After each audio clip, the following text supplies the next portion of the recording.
Clinton or Sanders? Who won last night's debate? Good evening, I'm Laurie Johnson. Welcome to Red, White, and Blue. On Thursday, PBS NewsHour hosted the first national Democratic debate following the Iowa caucuses and New Hampshire primary. Moderating the nationwide debate were NewsHour co-anchors Gwen Ifill and Judy Woodruff. Held at the University of Wisconsin-Milwaukee, this is one of the last debates for Sanders and Clinton. So tonight we ask which candidate won the evening. Is the animosity between the candidates helping or hurting their race for the White House? And what will the candidates need to do next to ensure their party's nomination? Tonight, we're pleased to welcome Jay Iyer, Assistant Professor of Law and Policy at Texas Southern University, Heather Evans, Associate Professor of Political Science at Sam Houston State University, Dr. Christine Laveau-Haley, Professor of Political Science and Assistant Dean for Academic Programs at the Honors College with the University of Houston, and Dr. Brandon Rottinghouse, Associate Professor of Political Science at the University of Houston. And leading our discussion are hosts David Jones and Gary Polland. Hey guys, thanks for being here. The big surprise that was thrown into the Democratic debate last night, which was not, they weren't able to explore very much, and I'm sure you will be able to, Jay, you can lead with this, is the agreement in Syria. It's actually Russia and the United States. They threw it out. It's for, special help to those that are disadvantaged. It's not a ceasefire yet, but it's thought to be the first step. It may prove or not prove that Putin is not running the Syrian conflict. How will that, if it does, influence the debate or the Democratic turnout as we go forward? Actually, I don't think it's going to have much of an effect in terms of turnout or anything in terms of the electoral impact. But what it does do is I think it validates the approach, the foreign policy approach that President Obama has put out there. And so in that sense, you could make an argument that Secretary Clinton's certainly going to kind of want to continue on that.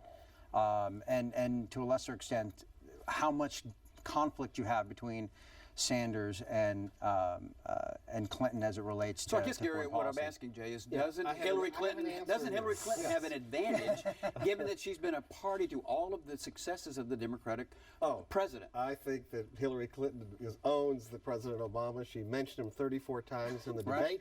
But an important point to remember is President Obama's approval ratings at about 45%. So he is underwater. Number two, overall, no, not I understand. primary. I understand, Exactly. but you got to run in November to become president. Number two, what President Obama has done is continuing what his foreign policy is, lead by behind. So he's told Putin, do whatever you want. The fact is Putin, there are no rules of engagement. They're carpet bombing cities like Ted Cruz said they ought to do. And then now they have the rebels on the run. Is that a good thing or bad thing for American influence? Well, you're going to have a permanent Russian presence in the Middle East now. He invited him back in. I happen to think that was a bad idea. It created and happened because of the vacuum of leadership by President Obama and Hillary Clinton. And you can credit them for only one thing, the creation of ISIS. That's why it happened, because we destroyed Carpet bombing, Libya. anyone? Carpet bombing? Go ahead. Show. Yeah. Well, look, to Gary's point, Obama's certainly not that popular overall, and the foreign policy has got its bumps. But the fact is that for Hillary Clinton, she needs to be as tight as with him as bark on a tree, because this is definitely where she's going to win votes. South Carolina, Nevada, and going forward, you've got higher percentage of people in those states that register as Democrats and that suggest that they're self-identified Democrats, and so that's what she needs to be able to succeed. But the problem, and Christina, you may or may not agree, if you run too far to the left, if you're a Democrat, you hamper your chances to win in November, just like if you're a Republican, you run too far to the right, how do you get back to the center to win? But you see what's going on here with both parties. Everyone is at the extremes because of these two candidates, Trump and, of course, Bernie Sanders, and it's fascinating to watch how these people are moving to a place where they're not really comfortable being.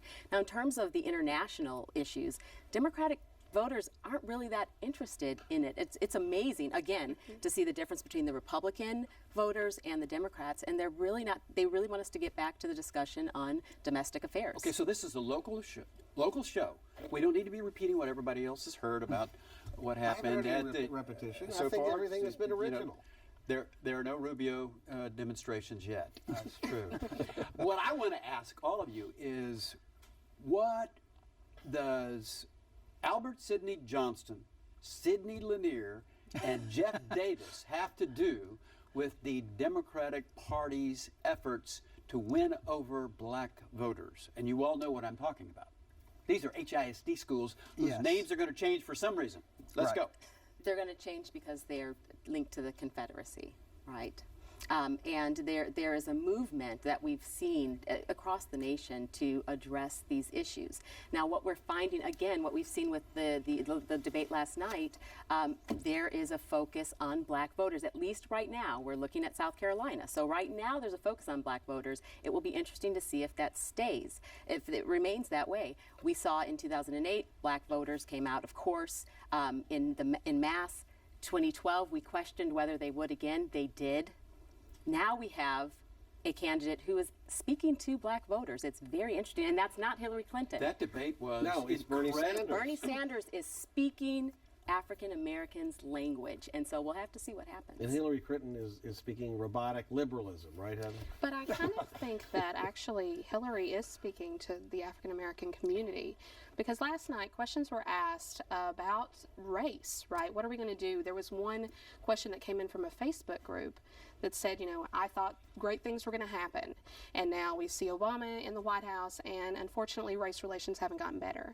I thought that Hillary's answer to that question was better than Bernie's, because she said things about systemic racism that he was not addressing. He was talking about money, which is what he tends to talk about a lot, and she was talking about deeper issues. So like today, I believe she's in South Carolina talking about those deeper issues related Yeah, but to if you don't race. have money, it doesn't matter. Well, but I mean, Right, Jay? well, that part is true. But the point to remember is that Bernie Sanders has gotten to the point where literally the response to every question is Wall Street is bad, and it's based on fraud. And that literally has been his response to every question. And so at the close you saw at that debate, I thought Hillary Clinton had probably the best speech sort of that she'd given really in the course of the campaign, where she essentially said, look, if everything Senator Sanders wanted to do happened, you'd still have issues involving race, you'd still have issues involving discrimination, you'd still have issues involving sort of the quality of life of most Americans. And I think that's a fundamental difference. So in that sense, I think she's caught on a message. I mean, he's literally been a one-trick pony when it comes to his responses. Everything is the fault of Wall Street. And I think that, to your point about general election versus tacking to the left in a primary, Bernie Sanders' message is not designed for a general election. Hillary Clinton's is. I think her bumper sticker needs to be, action, not allies, right? Because she chastises him for being not able to fulfill the responsibility on these things. And I think that although he says that he's going to be a better race president than President Obama, I don't believe him, and just for lots of reasons, but it's hard to make that case. Right. I think the wild card here is going to be Jim Clyburn is going to endorse, right, in South Carolina next week, and if he endorses Sanders, then that really flips the game, and it cuts significantly into her support. So if that happens, then we could see this for a brief We could time. see Jesse Jackson if that happened. No, I don't think so. Christine, I want to talk. We talked about the race and how they talked about it. Does Hillary Clinton get like a pass for doing nothing over all these years? I mean, look, she was her top advisor to a president. That was 8 years. She was in the U.S. Senate for what, at least one term, right? 6 years. That's 14 years. She was Secretary of State, a significant advisor to President Obama. That was 4 years. That's 20 years in office or in positions to do something, and we're still talking about the same stuff because we haven't done enough. Where was she for the last 20 years?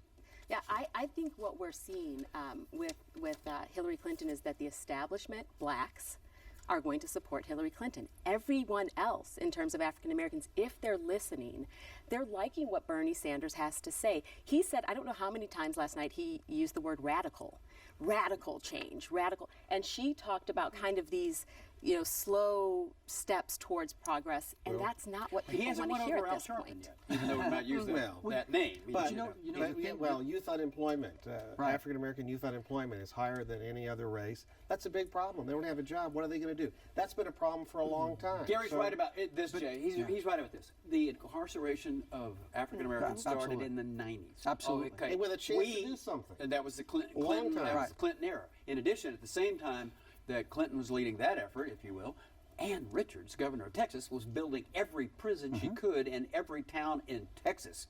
So black voters really have some reasons to be disagreeable Or to ask with the questions. Democrats. Absolutely. But I think Why did it when you take think about so it. long to realize we're better off spending more money on education than more money on prisons for young offenders who just may need education or guidance. And that's where that's where all the trends are going now. But the problem It's you going have there now, Yeah. but it hasn't been there for a while. Absolutely. I mean, it's been taking a long time for us to get to the point Long where we start time. talking about this. And now it's a bipartisan issue, as it should be. But it hasn't been so obvious for so long, right? The sort of crime and punishment, law and order kind of hammer that people use politically is much more appealing for a long time than this new kind of, let's it's make not sure we can cheap. make this work. Will it overcome voting habits of long time standing with African Americans supporting No, Clintons? and this is the thing. You know, last night's debate definitely showed us all that the party that best represents African American interests is the Democratic Party, not the Republican Party. You're not hearing these issues talked about on the other side of the fence. They don't ask. And The Republican that's true. Party is very open about that, right? Well, There- except there's no- there's- Republicans are in the lead, like in Harris County, Devin Anderson and others who are Republicans, in terms of criminal justice reform, in terms of diversion programs. We've taken the lead. They don't talk about it. They don't brag about it. They just do it. I can. I understand, but they do it. So to say they don't care about those issues, they do. But I think the way they don't look as America as the Democrats do, in my opinion, is various interest groups we need to put together to put a coalition together. They look at us as Americans. We have an unemployment problem. It's an American problem. We have illegal immigration. It's an American problem. But we if have too certain many groups people are in prison, impacted- young people. It doesn't matter their race. It's an American problem. But if certain groups are impacted disproportionately, then there is something that needs to be addressed there. That it's not just the sweeping. So we need to be concerned about African American unemployment only for youth, or African American imprisonment in youth, Well, if even the though we have African-American- Anglos and Hispanics also caught up in the same system that hadn't been functional Sure, for a but long if the time. African American unemployment rate is double that of others, then that's something that we need to address. It's a problem, and it's a problem for others, but if it's double, then there's something there that we need to address. And the Republicans need to address it from the stage, just as the Democrats Well, have. then to ask them about But you have a political, sort of a practical political problem if you're Bernie Sanders, right? So the crux of your message is really geared towards, I think to her point, a younger audience, a radical audience. If you look at the profile of who's going to vote in the South Carolina primary, it's predominantly older, African American women. 60% of the electorate's going to be over the age of 55, 60 years old. It's Hillary Clinton's audience. Bernie Sanders' idea, or the concept of what he's trying to run is bringing in new people into the process. That hasn't happened yet in Iowa or New Hampshire in terms of comparison to 2008. So for him to be successful, he's going to have to do something he hasn't done yet, and he's going to have to win over minority voters that he hasn't done yet. So we're really in give him a uncharted chance. territory. Okay, we haven't been in a state where it has significant minorities. Iowa, New Hampshire, not very diverse. He really hasn't brought in new voters in Iowa or New Hampshire. I think That's that's a not misconception. true. So what's it worth? That's No, not no, true. no. That Based is on the- true. He brought in new voters. There's Based on- lower voters. There's fewer voters Younger in people. 2016 than there are in 08. But he's bringing a lot of young people in, and the demographics of who's voting has changed. But I and wanted to there's ask, fewer I young wanted to people. ask Professor Evans this question. We've gone through two primaries, a caucus and a primary. Bernie Sanders tied Iowa. He won New Hampshire big, and the delegate count is 394 Clinton and Sanders 44. Is there something wrong with this picture? Okay, This is so democracy according to Democrats? we need to go back to those numbers because you're looking at superdelegates there and to kind of inflate her Unelected lead. insiders, right? They're elected, just not for that. Okay. And so there's still a lot that can change. You've got 2 more states going up before the end of the month, and then you've got Super Tuesday. I think that these 2 candidates, she needs to do more to make herself seem like she's not of the establishment. And because he keeps painting her in that way, right? She's the establishment. We need to get away from this establishment. She's got a problem there because when he's talking about big money interests and we need to get money out of politics, most people agree with that. But these ideas that he has, well, she said it last night, I'm more than a one-issue voter. And how are we actually going to do these things? You're going to have to work with Congress as well. Yeah, kind of like the way President Obama has, which is just like told the Republicans in Congress, stick it. I'm going to do what I want anyway. That's how you work with Congress. That's the new method. I'm sure Bernie is as capable of doing that Did you as Barack actually has. hear Bernie actually use that phrase Did last he? night? He Well, there you said go. that He he would be followed the willing Obama to model. do that. And by the way, So- I give credit to President Obama because he's gotten away with it. I mean, the answer is you shouldn't be doing it. My Republican friends say, he shouldn't do that. You shouldn't do it. I said, yeah, but you let him. So, okay, so he did. So you know what Fine. I didn't hear last night, and tell me if you did. I didn't hear the Democratic candidates really go after any of the Republicans by name. I mean, you know, obviously, you know, I don't even know why Trump would get a pass. I mean, if he's the face of the Republican Party, they're, you know, we're talking Goldwater, Lyndon Johnson kind of spreads, and you would think that, you know, there would be some talk about Trump. It's easier to beat up on Trump than it is to beat up on Hillary or Bernie for each of them. The question is who won last night's debate. The answer is the Republicans won, because the Republicans got ignored in the way that it hadn't been in past debates. And the fact that these two are fighting over this, right? You've got mom and dad who are at each other, right? And the problem here is that it makes it look like the party's in disarray. This will change, because I do think you're going to see a swing towards Clinton, and you will see that separation. But the fact is that there may be some rifts here that are really hard to repair, so the Republicans can take advantage of that going forward. Well, I thought it was interesting that Bernie Sanders continually talked about the differences and distinctions between himself and Hillary. And Hillary, in each time she spoke, said, we agree on that. We agree on that. Bernie Sanders would say free college education, and Hillary Clinton would say, we agree on that. I also want to make college education affordable. And Bernie Sanders says, we don't agree on that. Then I said free college education. You're saying make college affordable. So it was funny to watch. Because she is trying to embrace Bernie to the extent she can, but not go all the way. Because she doesn't want to be called a socialist, because she figures that's the third rail for November for her. And by the way, I think she's embraced him so much, she's probably stuck with that. Yeah, I mean, yeah, there's a mistake, I think, to some extent, for her to sort of try to compete with showing that she's more progressive or as progressive. It's not I true. mean, it's because the reality is, for her, she's been a centrist candidate most of her political life. Embrace it, own it. That's the formula for her to win ultimately, and I think it's going to prove that itself as we move on to other states. The challenge she for her. can't not be part of the establishment. Her last name is Clinton. It's almost preposterous. It's like Jeb Bush saying I'm an outsider. It just won't work. You've got to embrace who you are and run with it. I wanted to ask you, Professor Evans, also about Hillary Clinton's speeches to Goldman Sachs. Bernie Sanders made a big deal about that. He said, you need to release those speeches. We need to hear what you told them. Of course, there's on the internet, there's people said, I heard the speeches, and if this gets out, people are going to say, you know, she basically was groveling to Goldman Sachs, I'm one of you, but we don't know what it'll say. If those come out and show that, is that the end for Hillary Clinton? No, I don't believe it is. I actually think... Just another Nick. Yeah, well, you know, in terms of those speeches, if this had been Trump would have said, I gave some speeches, I made some money, big deal. And we would have just moved on. Maybe that's what Hillary should say. Maybe so. It seems to work. Yeah. Well, what seems to work, isn't it, that she just embraces and hugs Barack Obama? I mean, obviously, I'm asking you, Professor Christine. There's yes. more than one professor. I know. I'm sorry, Christine. All right. Any professor can address this, but, you know, don't tell me that this deal wasn't made a long time ago. You know, you are going to be my vice president. It's just going to happen. You're going to have to fill the Secretary of State job. And then you and Bill will be able to move on from there, and I have your back. And don't tell me that deal wasn't made years ago.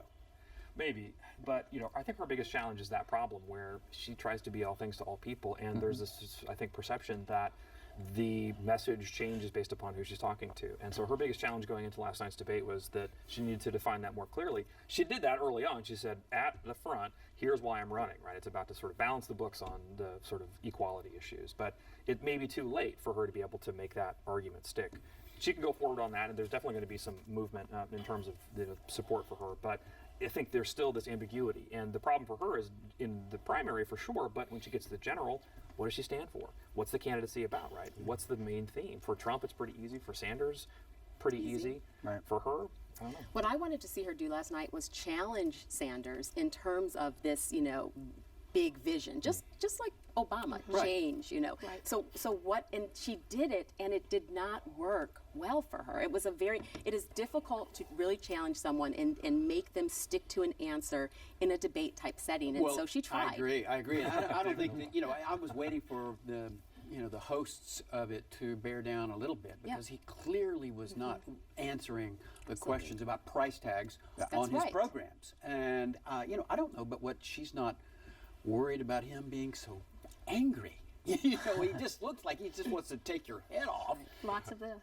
You know, Yes.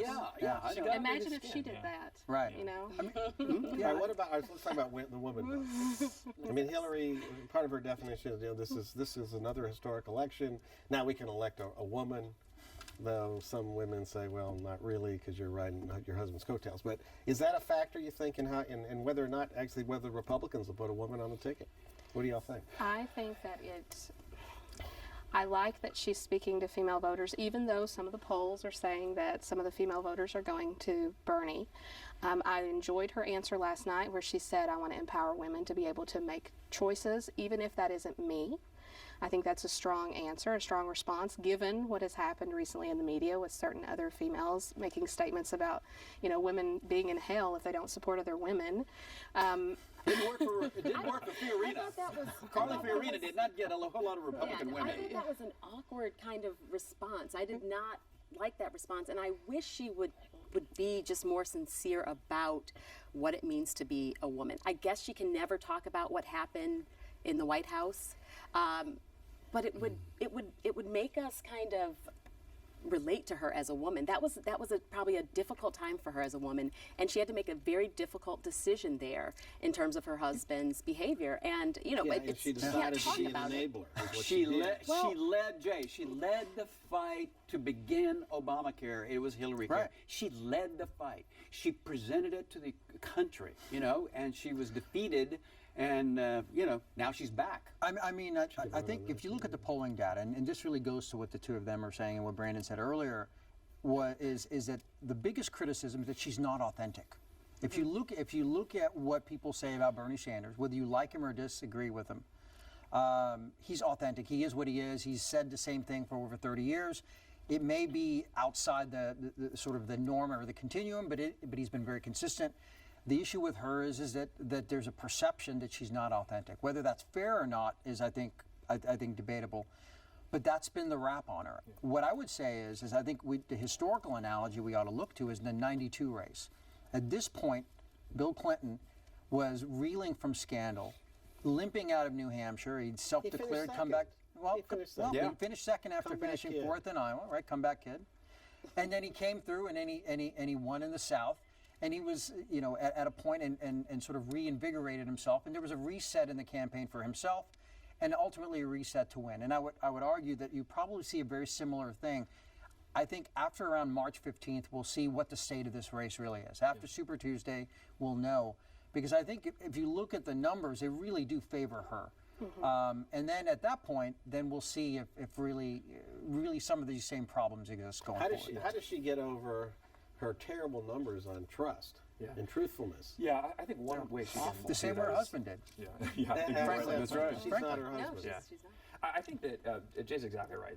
What we found here last night is for her really to try to challenge him on honesty issues. That is that he needs to level with people about what the campaign will cost. Like, what will it be? What will be the price tag on this? And so that's her honesty and I think that she needs to, because that's one of the biggest problems she's got. But to your point on the delegate count, I mean, you're looking at the second inning of a 9-inning ball game, and there's a whole picture here that they have to see. And so these two states we focus so much time and attention on. But when you start to really spread it out, you've got a bunch more states, you've got the diversity of states, you've got a lot more money and a lot more organization that's going to have to go into it. So this is really very early. It's not over. Yeah, but because of superdelegates, isn't it true that you could have a situation where they battle all the way to the convention and Bernie loses because she's got the superdelegates? It's a handful. Yeah, I don't think it's realistic like to think he'll get 20% more of the votes than overall her delegates? and not win. I don't think that's just not Right. that's It not usually reality. doesn't happen that Well, if way. it does not does, there'll be a happen lot that of way. unhappy people. Absolutely that's for right. sure. I'm sure the There Republicans really have would some. be a revolution then. You don't have super delegates. Oh, well, I thought that you were super in some ways. I was a delegate twice, but not a superdelegate.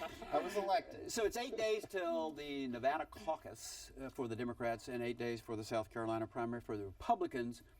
Give me a view quickly. Just what's it going to look like at the end of those 8 days?